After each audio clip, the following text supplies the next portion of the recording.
The train pulled into Helena, Montana, on the morning of November 7, 1902, 3 hours behind schedule. Among the passengers who descended onto the platform was a man named Samuel Wardell, age 31, employed as a geological surveyor for the Northern Pacific Railway. He carried no luggage. His boots were caked with mud that had dried in layers, and his coat was missing its left sleeve entirely. A station clerk later recalled that Wardell's hands shook as he signed the arrival ledger. He was the only one who came back. The expedition had departed Helena 6 weeks prior. 4 men, 2 mules, sufficient provisions for 8 weeks in the Absaroka wilderness. Their objective was to chart potential rail routes through the eastern slopes of the Crazy Mountains. The party included Wardell, expedition leader Charles Drummond, assistant surveyor Otto Krebs, and a camp hand named Benjamin Lyle. All were experienced outdoorsmen. All were expected to return together. When Wardell appeared alone at the station, the railway offices were notified within the hour. By noon, a company representative had escorted him to a private room in the Imperial Hotel. What followed was the first of many attempts to extract testimony from a man who would spend the rest of his life refusing to provide it.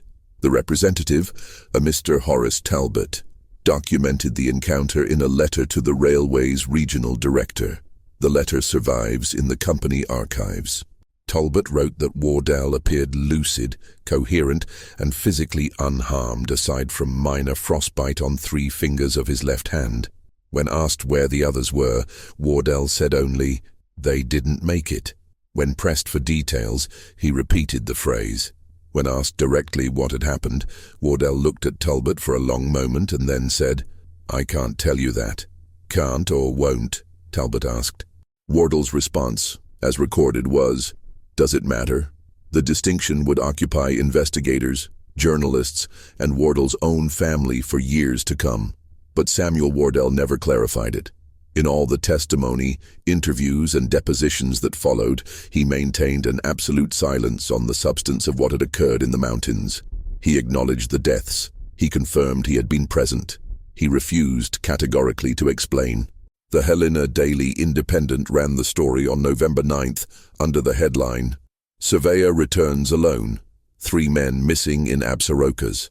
The article noted that Wardell had declined to provide details pending official inquiry. That phrase, "declined to provide details," would become a permanent fixture of his public record. A search party was dispatched within 2 days. Wardell was asked to accompany them. He refused. He was asked to provide coordinates, landmarks, anything that might narrow the search area. He gave them the expedition's original route map, which they already possessed, and nothing more. When the leader of the search party, a man named Cartwright, asked Wardell if the others might still be alive, Wardell said, "No." "How can you be certain?" Cartwright asked. Wardell did not answer. The search party returned after 11 days. They found the expedition's base camp abandoned and partially dismantled. They found tracks leading north into the high country, but early snow had obscured them. They found no bodies. They found no evidence of violence, no signs of animal attack, no indication of accident or disaster. The lead investigator's report concluded with a single stark observation. The camp appeared to have been deliberately vacated. Personal effects were left behind in organized fashion, as if the men intended to return. But 3 of them never did. Samuel Wardell was called to testify before a railway commission on November 21, 1902. The transcript of that hearing is preserved in the Montana Historical Society archives. It runs to 47 pages. Wardell's answers rarely exceed a single sentence. When asked to describe the final days of the expedition, he said, "I can't do that." When asked if the deaths were accidental, he said, "I don't know how to answer that." When asked if he bore responsibility for what happened, he paused for nearly a minute before saying, "I survived." They didn't. The commission pressed him. They reminded him of his legal obligations, his duty to the families of the deceased, the necessity of closure. Wardell listened without expression. At one point, the lead commissioner, a man named Whitford, leaned forward and said, "Mr. Wardell, surely you understand that your silence implicates you." Wardell's reply is noted in the margin of the transcript, apparently added by the court stenographer. He said nothing. He only looked at Whitford. After a moment, Whitford looked away. The hearing concluded without resolution. The commission filed a report stating that insufficient testimony prevents definitive conclusions regarding the fate of Charles Drummond, Otto Krebs, and Benjamin Lyle. The case was left open. The bodies were never found. In the weeks that followed, Wardell became a subject of public fascination and suspicion. Newspaper editorials speculated on everything from foul play to cowardice to madness. Some suggested he had murdered his companions. Others argued he had abandoned them. A few posited that he had witnessed something so traumatic that speech had become impossible. Wardell responded to none of it. He took a room in a boarding house on the edge of Helena and found work as a clerk in a hardware store. He attended no public gatherings. He gave no interviews. When approached on the street by journalists, he walked past them without acknowledgement. His landlady, a Mrs. Gretchen Howell, later recalled that he was polite, quiet, and utterly unremarkable. She said he kept no visitors and received no mail except for official correspondence, which he burned in the stove after reading. The families of the missing men made their own appeals. Charles Drummond's wife, Evelyn, traveled to Helena in December and requested a meeting with Wardell. He agreed. They met in the parlor of Mrs. Howell's boarding house. The meeting lasted less than 10 minutes. Evelyn Drummond left in tears. When asked later what Wardell had said, she replied that he had said almost nothing. "He told me he was sorry," she recounted. "I asked him what happened to Charles, and he said he couldn't tell me. I begged him. I told him I needed to know. He said he understood, but that he still couldn't tell me. Then he stood up and left the room." She never saw him again. Samuel Wardell lived in Helena for another 16 years. In all that time, he never spoke about the expedition. Not to officials, not to journalists, not to friends or acquaintances.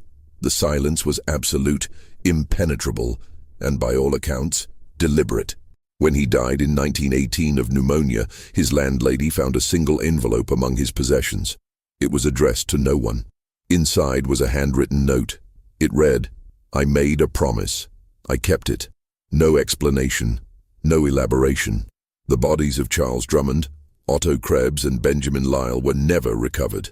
To understand the weight of Samuel Wardell's silence, one must first understand who he was before it defined him. He was born in 1871 in the small town of Red Lodge, Montana, the second of 4 children. His father was a school teacher, his mother managed the household and took in sewing work. By all accounts, the Wardell family was respectable, unremarkable, and modestly comfortable. Samuel attended school through the 8th grade, showed an aptitude for mathematics, and took work at 16 as an assistant to a county surveyor. He was described in those years as sociable.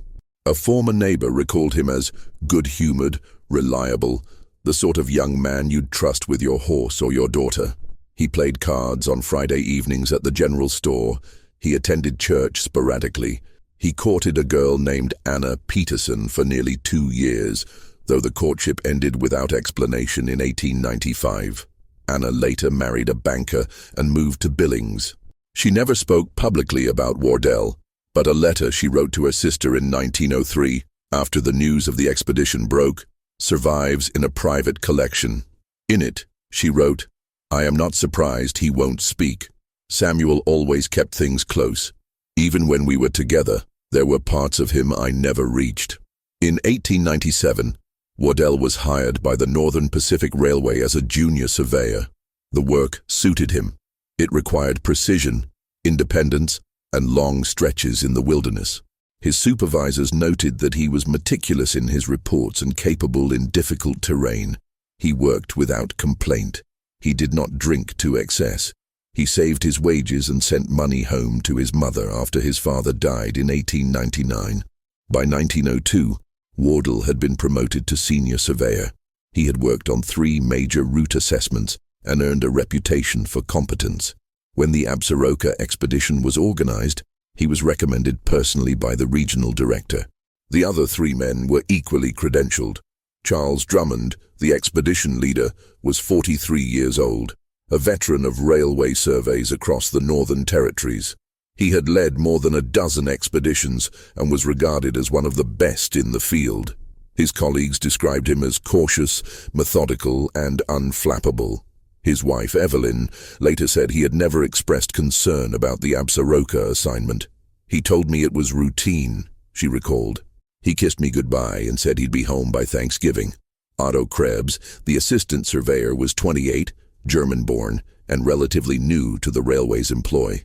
He had immigrated to Montana in 1899 and worked initially as a ranch hand before transitioning to survey work. His English was functional but accented. He was known to be diligent and even-tempered. A co-worker described him as the kind of man who'd finish a job even if it killed him. In hindsight, the phrasing is unfortunate. Benjamin Lyle, the camp hand, was the youngest at 24. He had been born in Helena and had spent most of his life working seasonal labor, logging, mining, ranch work. He had joined the railway survey team only that summer. His role was logistical, managing the mules, maintaining the camp, assisting with heavy equipment. He was regarded as strong, capable, and good-natured. His younger brother, Thomas, later told an interviewer that Benjamin had been excited about the expedition. "He said it was good money and good country," Thomas recalled. "He didn't seem worried at all." The four men departed Helena on September 24, 1902. They traveled by rail to the town of Big Timber, then rode on horseback into the Absarokas. The expedition's stated objective was to survey a potential spur route through the eastern range, a passage that might shorten the distance between Helena and the agricultural zones to the south. It was considered a low-risk assignment. The weather was expected to hold through October. The terrain was challenging, but navigable. There is no indication, in any of the surviving documentation, that the men anticipated trouble. The last confirmed sighting of the group was on October 2nd, at a trading post near the confluence of the Boulder River. The proprietor, a man named Amos Fletcher, sold them additional flour and coffee. He later testified that the men were in good spirits, that they spoke cordially, and that Drummond mentioned they were making excellent progress. Fletcher recalled that Wardell had asked about weather patterns in the high country. Fletcher told him the autumn had been mild so far, but that early snows were possible by mid-October. "Wardell thanked me," Fletcher said. "He didn't seem concerned." The group left the trading post and continued east into the mountains. They were never seen together again. What is known of their internal dynamics comes largely from letters written before the expedition, and from the testimony of those who had worked with them previously. The picture that emerges is one of professional competence and mutual respect, but not necessarily intimacy. Drummond and Wardell had worked together once before, on a survey near Butte in 1900. Drummond's field notes from that assignment describe Wardell as reliable and thorough. There is no evidence of personal friendship, but also no indication of conflict. Krebs and Wardell had never worked together prior to the Absaroka expedition. A railway clerk recalled that they were introduced at the organizational meeting in September and that the interaction was cordial but brief. "They shook hands," the clerk said. Krebs asked Wardell something about the route. Wardell answered. That was it. Benjamin Lyle had no prior connection to any of the men. He had been hired through a general labor pool. His brother Thomas later said that Benjamin had mentioned Wardell in a letter sent home from Big Timber. He said Wardell seemed quiet but fair, Thomas recalled. Nothing more than that. By all accounts, the four men functioned as a unit, professional, efficient, unremarkable. There were no reports of disputes, no signs of personal tension, nothing to suggest that the expedition was anything other than routine. And yet 6 weeks later, only one of them returned. In the years that followed, investigators and journalists attempted to reconstruct the interpersonal dynamics of the group, searching for clues that might explain what happened. Some speculated that tensions had emerged in the wilderness, that isolation and hardship had exposed fractures. Others suggested that Wardell had been scapegoated or excluded, that he had become an outsider within the group. But there was no evidence for any of it. The men who had known Drummond, Krebs, and Lyle insisted that they were not prone to cruelty or recklessness, and Wardell himself offered nothing to support or refute any theory. One detail, however, stands out in retrospect. In a letter written to his mother on September 20th, 4 days before the expedition's departure, Wardell mentioned the upcoming assignment in passing. The letter is brief, mostly concerned with family matters and a request that his mother see a doctor about a persistent cough. But near the end, he wrote, "I'll be in the mountains for a time. If you don't hear from me for a while, don't worry. I'll be careful."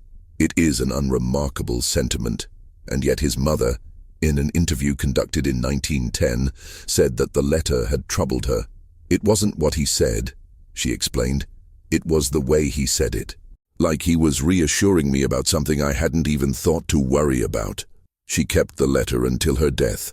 It is now part of the Montana Historical Society collection. Whether Samuel Wardell had any premonition of what was to come cannot be known. But what is certain is that when he left Helena in September of 1902, he was a man with a future, a reputation, and a voice. By the time he returned, 2 of those things were gone. Reconstructing the final days of the expedition is an exercise in absence. There are no journals, no letters, no physical evidence beyond the remnants of the base camp. What remains is inference, testimony from those who searched the area, and the maddening silence of the only man who could have told the truth. The search party that entered the Absarokas in November of 1902 was led by Daniel Cartwright, a veteran tracker employed by the railway. His official report, filed on November 19th, provides the most detailed account of what was found and what was not. The base camp was located approximately 18 miles northeast of the Boulder River trading post in a shallow valley sheltered by a line of pines. Cartwright described it as orderly but abandoned. 2 tents remained standing, their canvas intact. A fire pit had been constructed with stones, and remnants of charred wood suggested it had been used recently. Supplies were stored in crates, neatly stacked and covered with oilcloth. The mules were gone.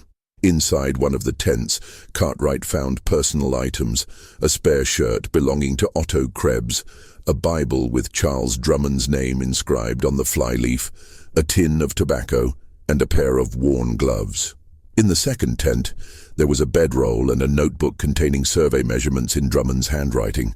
The final entry was dated October 9th. It recorded coordinates and a brief note about soil composition. There was no indication of distress. What struck Cartwright most was the absence of disorder.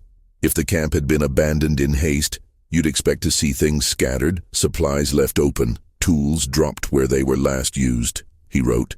This wasn't that. It looked like the men had intended to come back, but they hadn't. Cartwright's team spread out from the base camp, searching for tracks, signs of struggle, anything that might indicate what had happened. They found boot prints leading north into higher elevations.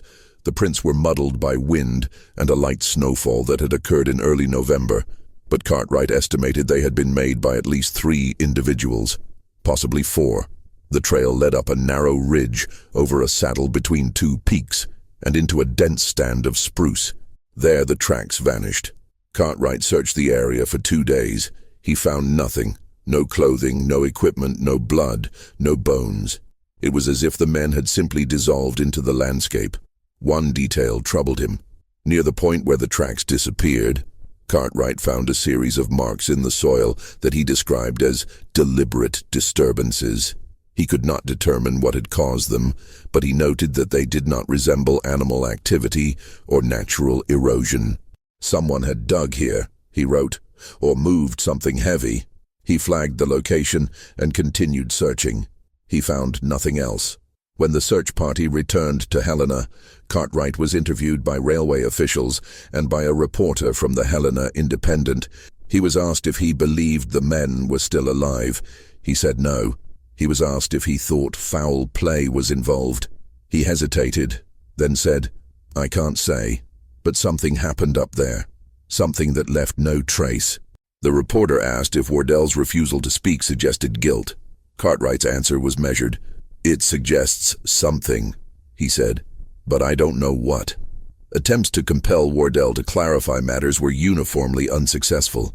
In December of 1902, he was subpoenaed to testify before a coroner's inquest convened to establish the legal status of the missing men. The inquest was held in Helena, and Wardell appeared as required. The transcript reveals a proceeding marked by frustration and impasse.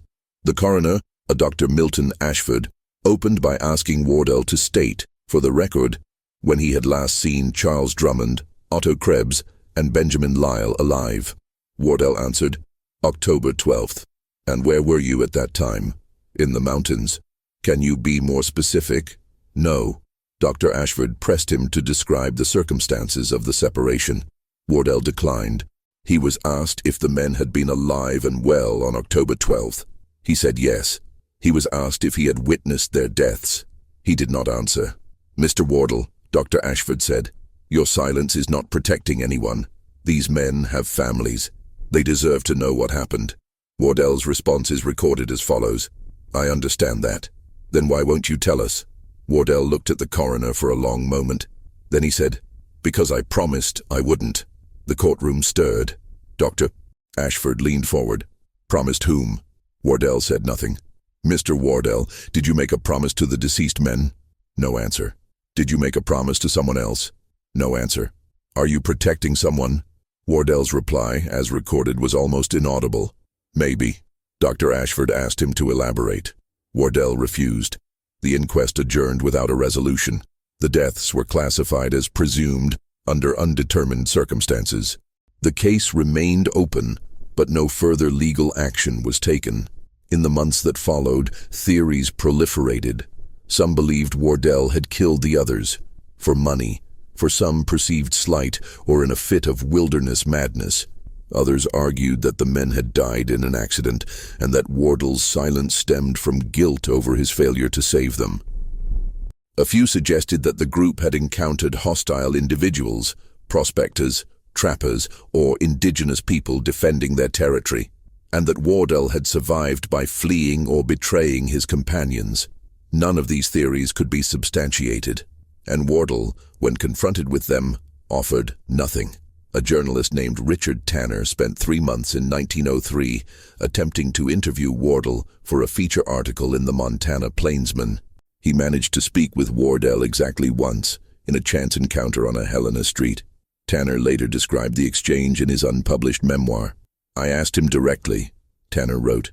I said, Mr. Wardell, people think you killed those men. If you didn't, why won't you defend yourself? He stopped walking and looked at me, and he said, because defending myself isn't the point. I asked him what the point was. He said, keeping my word. Then he walked away. Tanner pursued him for several blocks, calling after him, asking questions. Wardell never turned around. The last substantial attempt to break Wardell's silence came in 1907, when a private investigator named Harlan Voss was hired by Evelyn Drummond. Voss was a former Pinkerton agent with a reputation for extracting confessions from reluctant witnesses. He spent 6 weeks in Helena, shadowing Wardell, interviewing his acquaintances, and searching for leverage.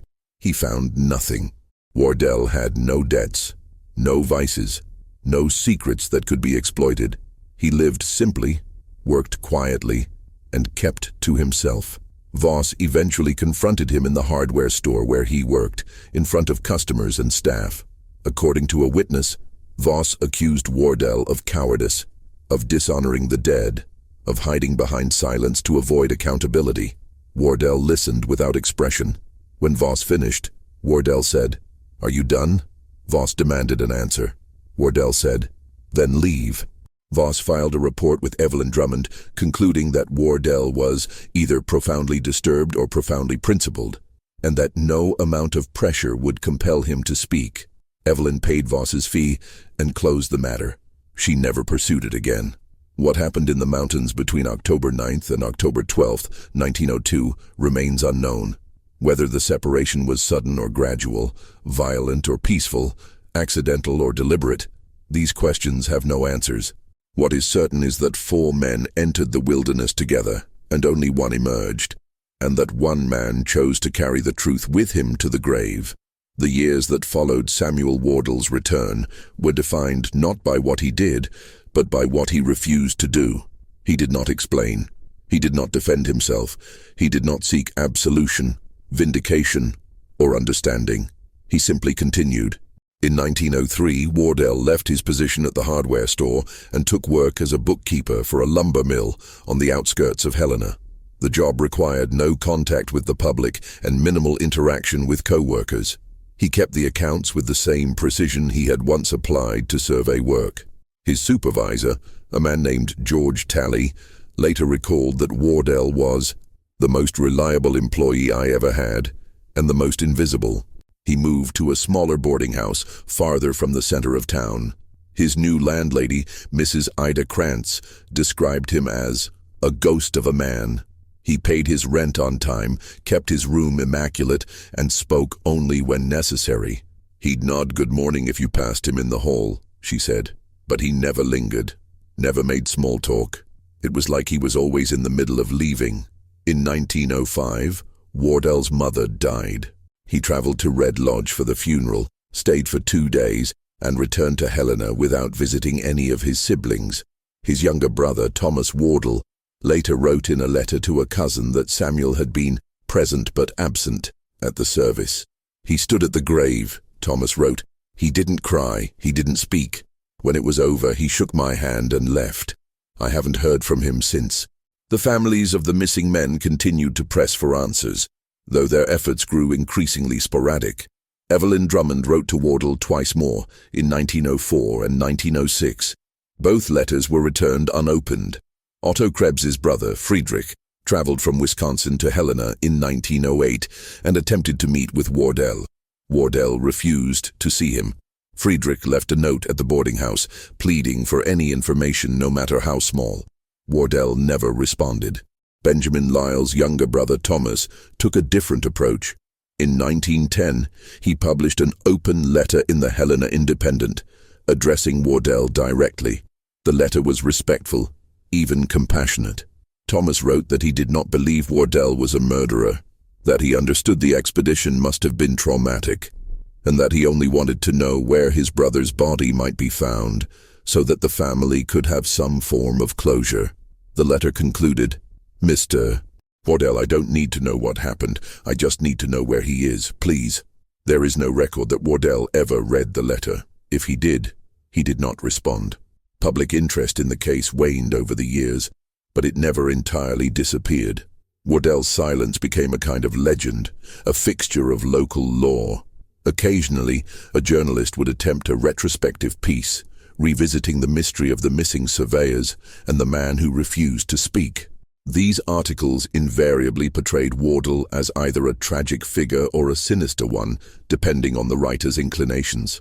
In 1912, a feature in the Rocky Mountain News referred to him as Montana's Sphinx. The article speculated that Wardell's silence was a form of penance, that he had survived something so terrible that speech would dishonor the dead.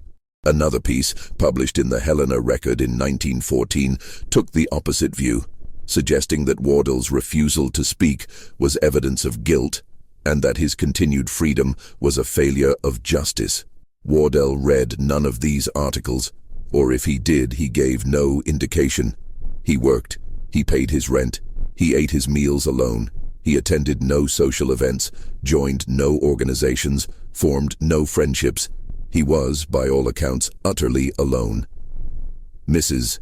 Krantz, his landlady from 1903 to 1918, provided the most sustained observations of Wardell during this period.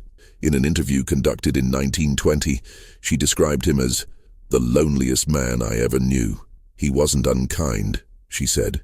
He wasn't cold. He was just empty, like someone had scooped out whatever made him human and left only the shell. I tried early on to draw him out. I'd ask him about his day, offer him tea, invite him to join me for supper. He always declined, politely but firmly. After a while, I stopped trying.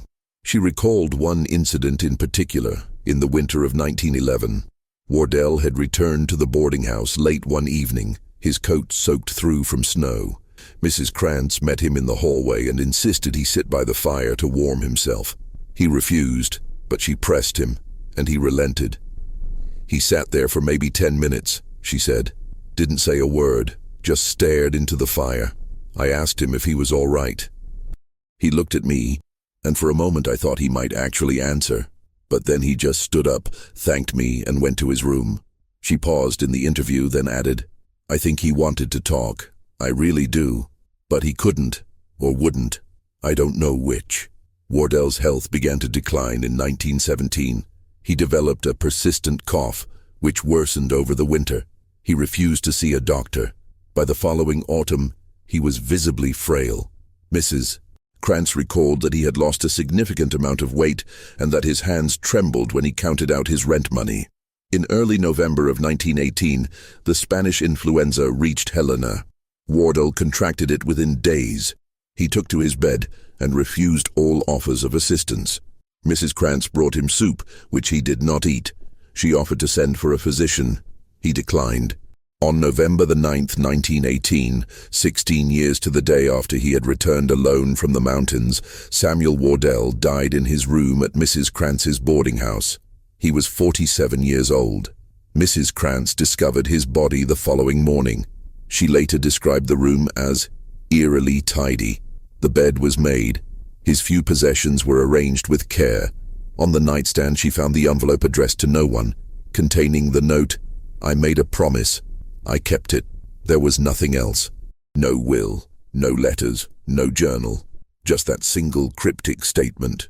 Wardell was buried in the Helena Municipal Cemetery in an unmarked grave. There were no mourners. Mrs. Krantz attended, along with a minister who had never met the deceased. The service lasted less than 10 minutes. The Helena Independent ran a brief obituary, noting that Wardell had been the sole survivor of the ill-fated 1902 Absaroka expedition. The article included a single line of editorial commentary. He carried his secrets to the grave. In the months that followed, a few last attempts were made to uncover the truth. A local historian named Margaret Hines gained access to Wardell's boarding house room and searched it thoroughly. She found nothing. The Northern Pacific Railway, prompted by renewed public interest, commissioned a final review of the case. The review concluded that no new evidence has emerged, and none is likely to. The families of the missing men were informed. Evelyn Drummond, by then remarried and living in Seattle, declined to comment. Friedrich Krebs, who had returned to Wisconsin, sent a letter stating that he had made peace with the unknown. Thomas Lyle, Benjamin's brother, wrote simply, "I suppose we'll never know." And so the case was closed, not solved, but abandoned.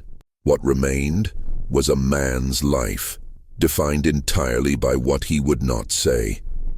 Samuel Wardell had worked, paid his debts, and harmed no one in the 16 years following his return. He had lived quietly, without complaint or explanation. And in the end, he had left behind only a single enigmatic sentence. "I made a promise. I kept it." The question, of course, is what that promise was, and to whom it was made. The answer, if it ever existed, died with him. In 1954, a graduate student at the University of Montana named Peter Hollis undertook a thesis project on the Absaroka expedition. He was the first researcher to approach the case with sustained academic rigor, combing through railway archives, newspaper records, and the scattered testimonies of those who had known Wardell and the missing men. His thesis, titled "Silence as Testimony: The Unsolved Mystery of the 1902 Absaroka Survey," remains the most comprehensive account of the incident. Hollis interviewed several individuals who had peripheral connections to the case, including Mrs. Krantz, now in her 80s, and Thomas Lyle, who was nearing the end of his life. He also corresponded with descendants of Charles Drummond and Otto Krebs. None provided new evidence, but Hollis was less interested in solving the mystery than in understanding its structure, specifically the nature of Wardell's silence. In the thesis conclusion, Hollis wrote, "Samuel Wardell's refusal to speak was not the silence of evasion nor of trauma-induced muteness. It was deliberate, consistent, and maintained at great personal cost. He endured suspicion, isolation, and the loss of his reputation. He could have defended himself. He chose not to. This suggests that his silence served a purpose. one he valued more than his own well-being. Hollis proposed that Wardell had made a promise to the dying men, or to one of them, to keep some aspect of their deaths secret. He speculated that the promise might have involved protecting the reputations of the deceased, or concealing a decision made collectively in extremis that would have been judged harshly by outsiders. He noted that Wardell's silence was not absolute. He confirmed the deaths, acknowledged his presence, and expressed regret, but that it was selective, withholding only the specific circumstances. What if, Hollis wrote, Wardell's silence was an act of loyalty? The thesis was awarded high marks, but it attracted little attention outside academic circles. By the 1950s, the Absaroka incident had been largely forgotten. The families of the missing men had passed away or moved on. The case existed only in archives, a footnote in the history of Montana's early railway expansion, but Hollis's interpretation lingered. In the decades that followed, a handful of historians, journalists, and amateur sleuths revisited the case, each bringing their own theories. Some argued that the men had died in an avalanche, and that Wardell, racked with survivor's guilt, could not bring himself to describe the moment he escaped while they perished. Others suggested a darker scenario, that the group had turned on one another under the pressures of isolation, and that Wardell survived by fleeing or by violence, and could not admit to either. A theory that gained traction in the 1970s posited that the men had encountered something illegal, smugglers, fugitives, or an illicit operation in the remote mountains, and that Wardell had been coerced into silence under threat. This theory was popular among conspiracy-minded writers, but had no evidentiary support. In 1983, a filmmaker named Claire Benson produced a short documentary on the Absaroka expedition, titled The Man Who Wouldn't Speak. The film featured interviews with historians, dramatic reenactments, and excerpts from Wardell's sparse testimony. Benson concluded the documentary with a simple question, posed directly to the camera. What could be so terrible or so sacred that a man would choose silence over his own life? She offered no answer. The film ended with an image of the Absaroka wilderness, vast and indifferent, the mountains keeping their own counsel. In 1998, on the occasion of the expedition's centennial, the Montana Historical Society organized a small exhibit in Helena. It included photographs of the four men, copies of railway documents, and a reproduction of the note found in Wardell's room. Visitors were invited to speculate, in a comment book, on what might have happened. The entries ranged from the plausible to the absurd. Some suggested accident, others murder, a few even ventured supernatural explanations. But one entry, written in careful cursive, stood out. It read, "Maybe the truth wasn't his to tell." The comment encapsulates what may be the most compelling interpretation of Samuel Wardell's silence, that he was protecting not himself, but the memory of the men who died. That something occurred in those final days, some decision, some action, some revelation, that Wardell believed would dishonor them if spoken aloud, and so he chose to bear the weight of it alone. This interpretation aligns with the known facts. Wardell never sought to profit from the incident. He never wrote a memoir, never sold his story, never attempted to shape the narrative in his favor. He lived modestly, worked honestly, and endured public suspicion without complaint. His silence cost him everything, and he maintained it anyway. The note he left, "I made a promise, I kept it," supports this reading. It suggests obligation, not guilt, duty, not evasion. But to whom was the promise made, and what exactly did it entail? One possibility is that the promise was made to one of the dying men, perhaps Charles Drummond, the expedition leader, or Benjamin Lyle, the youngest of the group. In extremis, facing death, one of them might have asked Wardell to conceal some truth. Perhaps they had made a collective error in judgment that led to their deaths, and they did not want their families to bear the shame. Perhaps they had committed an act, desperate, necessary, or morally ambiguous, that they feared would be misunderstood. Another possibility is that Wardell made the promise to himself, that he witnessed something so deeply personal or so profoundly tragic that he believed speaking of it would violate the dignity of the dead. In this reading, Wardell's silence is an act of reverence, a refusal to reduce human suffering to public spectacle. Or perhaps the promise was made to all of them, in some final moment of shared understanding. 4 men, knowing they would not all survive, agreeing that the one who did would say nothing, a pact forged in the mountains, witnessed by no one, binding unto death. None of these interpretations can be confirmed, but each offers a way to understand Wardell's silence not as pathology, but as principle. In the end, what remains is not a solution, but a question. What does it mean to keep faith with the dead? Samuel Wardell answered that question with his life. He chose silence over vindication, isolation over explanation, and an unmarked grave over historical clarity. He asked for nothing. He defended nothing. He simply kept his word. The bodies of Charles Drummond, Otto Krebs, and Benjamin Lyle were never found. The mountains that claimed them remain as they were, silent, unyielding, indifferent to human need for resolution. And somewhere in those mountains, or in the ashes of a boarding house stove, or in the space between what is known and what is hidden, the truth still rests. Samuel Wardell placed it there, and there it will stay.